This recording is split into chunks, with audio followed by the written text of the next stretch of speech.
Hey everyone, and welcome back to The Explainer. Today we are unpacking a truly inspiring story of personal growth, deliberate preparation, and partnership. We're going to be looking at the journey of Andre and Josephina Walker, or Dre and Jays we'll call them, who went from very focused singlehood to a thriving, unified marriage. And let me tell you, this isn't just some fairy tale romance, it's practically a masterclass in getting your own house in order before inviting someone else in.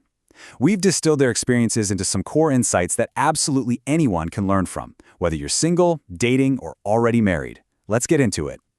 Okay, let's dive right into this with a really fun thought experiment that actually kicked off their interview. Imagine you had a monthly relationship subscription box showing up at your door. What would you want inside? Well, for Jay, the answer was the gift of travel. Just a simple weekend getaway to step out of their comfort zone and rely solely on each other. Dre, on the other hand, wanted a box of time carved out specifically for a motorcycle adventure on the open road.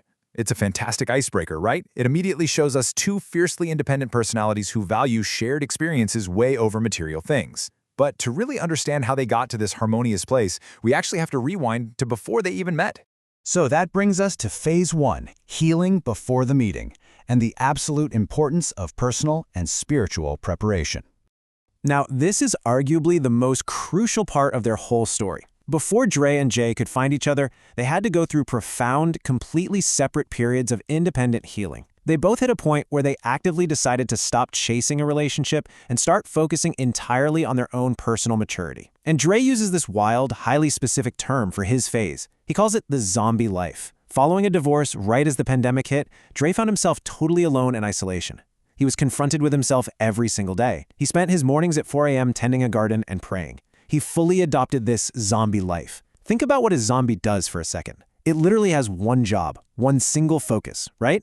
Well, for Dre, it meant waking up and purely executing the divine instructions he felt he was being given, without trying to control the outcome or even mitigate the fallout. He took full responsibility for his own missteps, put his head down, and just did the work. And as a result, his life completely transformed. He got promoted, his finances stabilized, and he found genuine happiness totally on his own. And while Dre was doing all that, Jay was having her own parallel revelation. She said, I did the work. If God was healing, I wanted to be there. If he was blessing, I wanted to be there.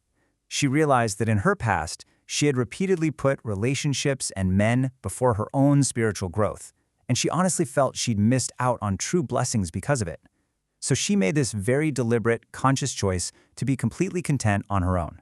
She literally woke up one day and accepted that even if she was never meant to be a wife or a mother, she was still the happiest she had ever been.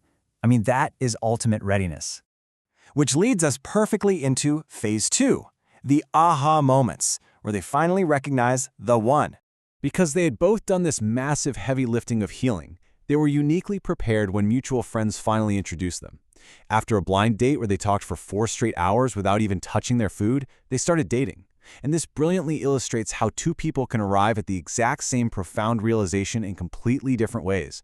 Jay had this instant, cinematic epiphany. She had called Dre early one morning in an absolute panic because her friend's severely ill husband had slipped out of his chair and she couldn't lift him. Dre drove 30 minutes in the freezing cold, effortlessly lifted the man with incredible compassion, and made sure he was completely safe. Afterward, as Dre stood by the door, the sunlight literally hit him like a movie scene, and Jay instantly knew, without a shadow of a doubt, that he was her husband. Dre's realization, though, completely analytical. It was a gradual, methodical process of, as he put it, the mathing.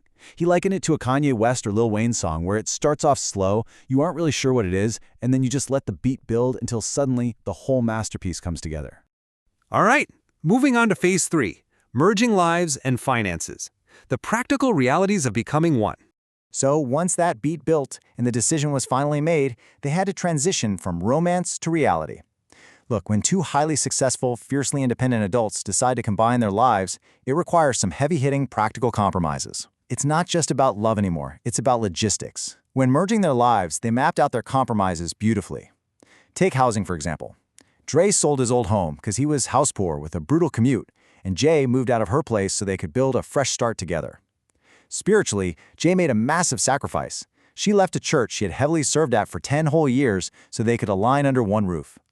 But notice Dre's compromise here. He didn't demand she switch overnight. He encouraged a slow, respectful transition so she could train her replacements and not leave her team hanging. And when it comes to the day-to-day chores, they just play to their strengths. Jay loves folding laundry her own specific way, and she makes incredible homemade pizzas. Dre realized this, stepped back, and instead took over cleaning the floors and bathrooms. By gracefully sacrificing their own personal comforts, they actively raised their baseline for success as a household. But the practicalities definitely didn't stop at just dividing up chores. Before they ever tied the knot, they hammered out a really strict financial checklist. I mean, they were checking each other's credit scores in real time using apps like Credit Karma. They laid out full 100% income transparency. They even joked that asking someone if they have a 401k should literally be standard dating criteria. They also made absolutely sure they both had comprehensive life insurance policies. Why go through all that? Because they viewed planning for the unexpected as a way to ensure their partner is never financially burdened during a tragedy.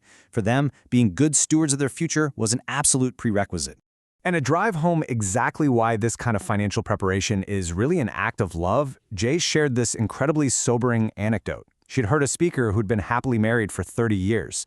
Tragically, her husband died completely unexpectedly of a heart attack, and in the midst of her profound grief, she discovered she was never actually added as a beneficiary to his life insurance policy.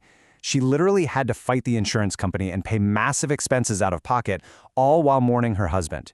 Hearing that just completely changed Jay's perspective. Organizing your finances isn't just accounting, folks, it is quite literally protecting the person you love the most.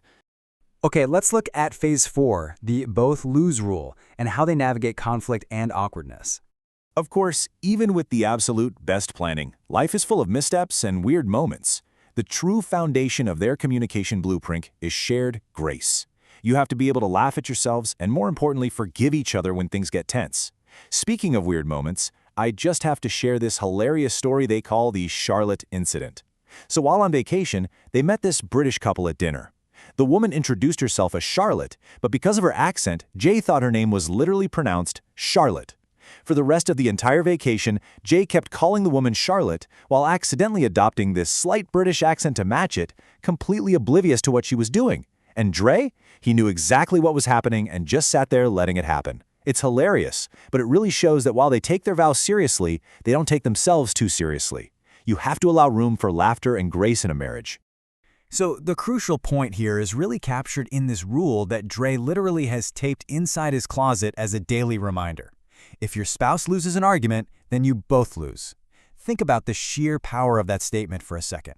When you're in a heated debate with your partner, it is so incredibly tempting to verbally corner them and go in for the kill just to prove you're right. But Dre points out that doing so actually harms your partner, and because you are a unified team, harming them ultimately harms the union. You absolutely must always afford your spouse a graceful way out of a tense conversation. You win together or you lose together.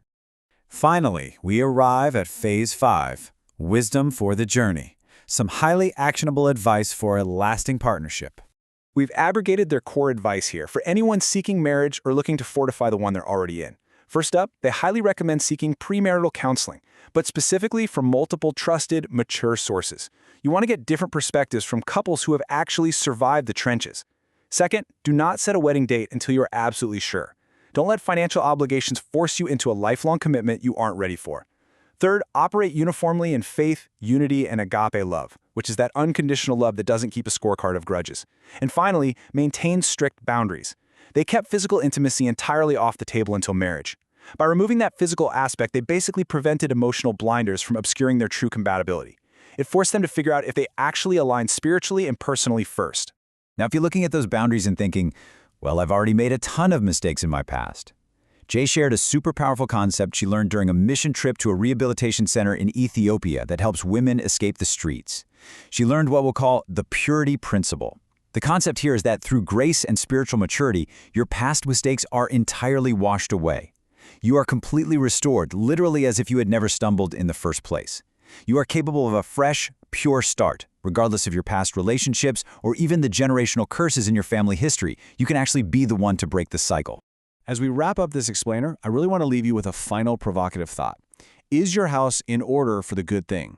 Are you actually doing the work internally? Are your finances transparent? Are you spiritually and emotionally mature enough to not just find the right person, but to actually be the right person? Take some time to really reflect on that today. Thank you so much for joining me on this journey, and I will see you on the next explainer.